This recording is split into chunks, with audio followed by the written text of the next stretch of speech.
The original Transformers toy line was always experimenting with new gimmicks and play features to stay fresh. 1987 saw the introduction of two of the most significant. The Headmasters, Transformers whose heads disconnected and transformed into partner minifigures, and the Targetmasters, who came with partners that turned into guns for them to wield.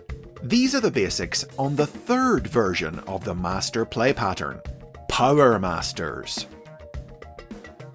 The POWERMASTERS were released in 1988 and consisted of Autobot cars Getaway, Joyride and Slapdash, Decepticon jets Dreadwind and Darkwing, unaffiliated mercenary Double Dealer, and the line's centerpiece, Autobot leader Optimus Prime, returning to the toy line for the first time since the discontinuation of his original toy in 1986. Each toy came with a partner minifigure that turned into an engine for their vehicle mode.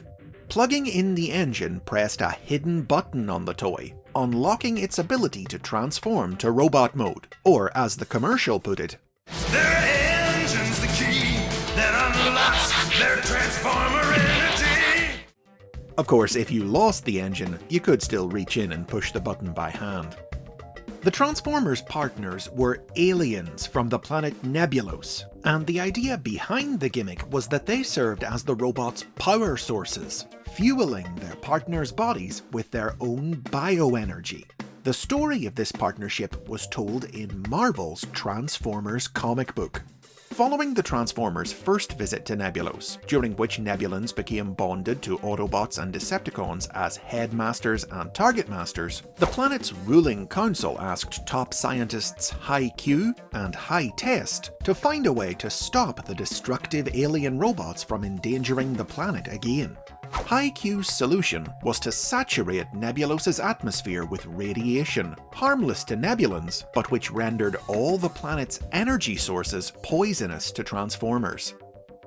When Dreadwind and Darkwing arrived on Nebulos searching for other Decepticons, they ingested the poison fuel and were left dying.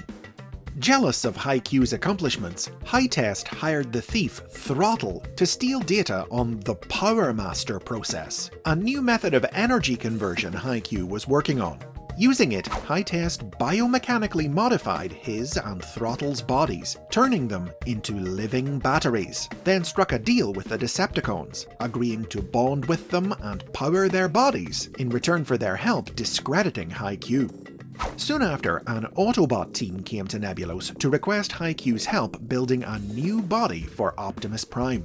Though dangerously low on power since they couldn't refuel without poisoning themselves, the Autobots still attempted to defend the Nebulans against Dreadwind and Darkwing, and, moved by their efforts, High Q and his lab assistants decided to bond with them and the restored Optimus Prime as PowerMasters as well, saving their lives and giving them the power to defeat the Decepticons. The PowerMaster process had several consequences. To meet the Transformers' energy needs, the Nebulans now needed to consume massive quantities of food, though later stories would offset this by showing how their new physiology allowed them to absorb energy from many different sources. Per the toy's mechanics, some sources depicted the Transformers as unable to transform if their partners weren't present. But by far the most unexpected consequence of the process came to light late in the comic's run, when Optimus Prime and High Q discovered it was slowly merging them, mentally and physically, into a single being. Like the Headmasters before them, the PowerMasters were handled very differently in the Japanese market, where the entire concept was reinvented and given a new name, Godmasters. In Japanese media, Headmasters were not two beings bonded together, but a single small robot controlling a larger lifeless body called a transtector. The same was true of the Godmasters, except that rather than a small robot, they were controlled by a human being. As seen in the Japanese original animated series, Super Godmaster Force, by donning a pair of special bracelets made using Master Force technology, a human could convert their flesh and blood body into metal and transform into an engine form known as an Iacon that allowed them to connect to and control a transtector, with a cry of "Got on!" The transtectors that would become the Godmasters were built in a Cybertronian facility in a region of space known as G Nebula 89, but they were stolen by the evil energy being Devil Zed, who sought to turn them into super powerful life forms by infusing them with supernatural energy known as choke-on power. Devil Zed scattered the transtectors across Earth, where they lay hidden for years, absorbing the planet's unique energies, until the year 2020, when Devil Zed, who had become the leader of the Decepticons in the interim, began recruiting humans to bond with them. Built in space, nurtured on Earth, and bonded with humans, the transtectors embodied the three aspects of choke-on power: the energy of heaven, earth, and man. The three principles of existence in Chinese and Japanese theology. Choke-on power granted them enhanced strength and speed, energy manipulation, rapid healing, and more, powers far beyond those of mortal beings, hence the name Godmasters. Devil Zed enticed evil humans into his service with promises of this power, hiding the transtectors' true origins from them and instead claiming that they were fragments of a godlike alien being. But despite the Decepticons' efforts, some of the transtectors were found by heroic humans who allied with the Autobots to fight them. At the end of the series, the Autobots destroyed Devil Zed, severing the connection he had forged between the transtectors and the humans, and bringing the transtectors to life as ordinary Transformer robots. Most of the PowerMaster toys were recolored to some extent when they were released as Godmasters in Japan, and the very different story behind them meant that they were all reimagined as new characters. Most notably, the toy that had been PowerMaster Optimus Prime in Hasbro markets became the Godmaster Jinrai in Japan, a trucker who controlled a transtector that only looked like the Autobot leader.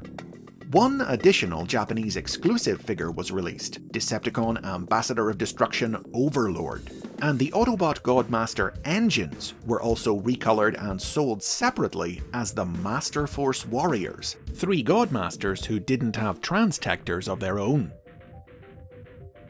PowerMasters shouldn't be confused with Powered Masters, a team of motorized Autobots released in Japan in 1990. Nor with the POWERMASTERS, spelled with a space instead of just one word, Transformers with pullback motors available in Europe and Australasia as part of the Generation 2 toy line in 1995.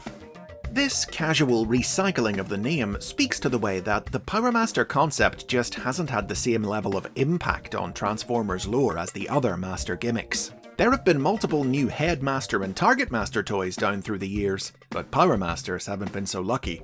At the absolute most basic level, the idea of tiny partners who link with and provide power boosts to Transformers has been seen again, for instance with the Minicons introduced in 2002's Transformers Armada, or the Prime Masters from 2018's Power of the Primes.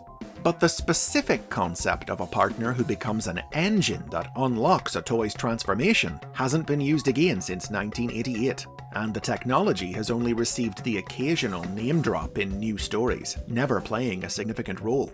2010's Power Core Combiner's Leadfoot would pay the most direct homage to it, with his Minicon partner Pinpoint, who turned into an oversized engine-shaped turret for his vehicle mode. That said, several of the PowerMaster characters have received new, non-PowerMaster toys over the years, and become popular with 21st century audiences through new roles in modern media, proving that even if a toy gimmick doesn't take off, in the world of the Transformers, toys aren't always everything. And those are the basics on the PowerMasters and Godmasters. Which approach do you prefer, Marvel or Masterforce? Power your way down to the comments and let me know. If you've enjoyed this trip through Transformers history, make sure to subscribe for more, ring the bell to be notified about new episodes, or get early access by supporting the show on Patreon.